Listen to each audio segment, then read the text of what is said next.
আমাদের রাজকন্যা আমাদের জীবনে এসে আমাদের জীবনটা অন্যরকম সুন্দর হয়ে গিয়েছে। আজকে ছেলে আর মেয়েকে নিয়ে একসাথে জন্মদিনের কেক কাটলাম, সেই ব্লগটাই শেয়ার করছি, তাই একটা লাইক দিয়ে দেখতে থাকুন। আসসালামু আলাইকুম, সবাইকে ওয়েলকাম করছি আমার পেজের নতুন একটা ভিডিও দেখার জন্য। আমাদের রাজকন্যা আমাদের জীবনে আসার পর থেকে আমাদের জীবনটা অন্যরকমভাবে বদলে গিয়েছে আর খুব সুন্দর হয়ে গিয়েছে। অনেকটা ব্যস্ততায় ভরে ওঠার কারণে সেভাবে আর ব্লগ করাও হয় না আর আপনাদের সাথে শেয়ারও করা হয় না।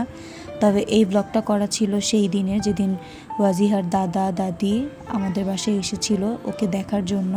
তো সেদিন সকাল সকাল মা উঠেই বিয়ের জন্য পিঠা বানিয়েছে আর সেই পিঠা দিয়ে সকালের নাস্তাটা করা হয়। এরপর এদিকে মা আমাকে মালটা কেটে দিল। তো এক সন্তানকে পাশে রেখে আরেক সন্তানকে পড়াচ্ছি।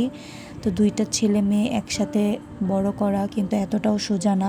তারা ভাবেন বাচ্চা পালতে কী লাগে, তারা আসলে এই সিচুয়েশনে না পড়লে বুঝতে পারবেন না।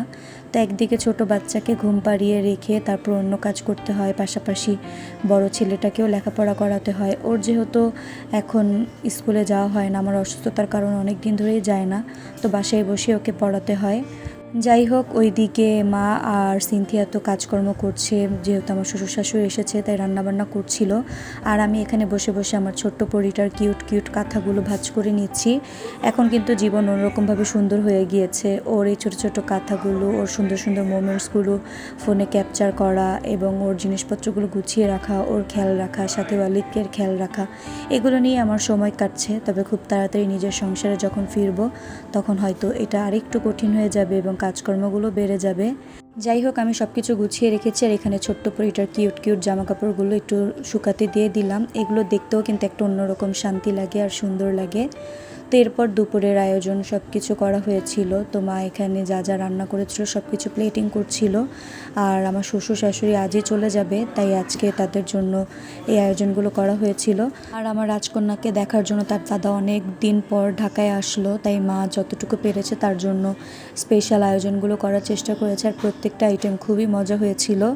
তো সব কিছু বেড়ে এরপর তাদেরকে খেতে দেওয়া হয়। আর আমার তো খাবারগুলো দেখে খুব ভালো লাগছিল। প্রত্যেকটা খাবার দেখতে যেমন সুন্দর হয়েছিল, খেতেও অসাধারণ মজা হয়েছিল। তো মায়ের হাতের এই রেসিপিগুলো আপনারা বরাবরই অনেক পছন্দ করেন, তবে বাবুকে নিয়ে আমার এখন আর রান্নাঘরে যাওয়া হয় না যে ভিডিওগুলো করে আপনাদের সাথে শেয়ার করব। তবে এটা নিয়ে আমার একদমই আফসোস হয় না, কারণ আমার ছোট্ট পরিটাকে নিয়ে আমি বেশ সুন্দর সময় কাটাচ্ছি আর এই সময়টা আমার কাছে বেশ স্পেশাল।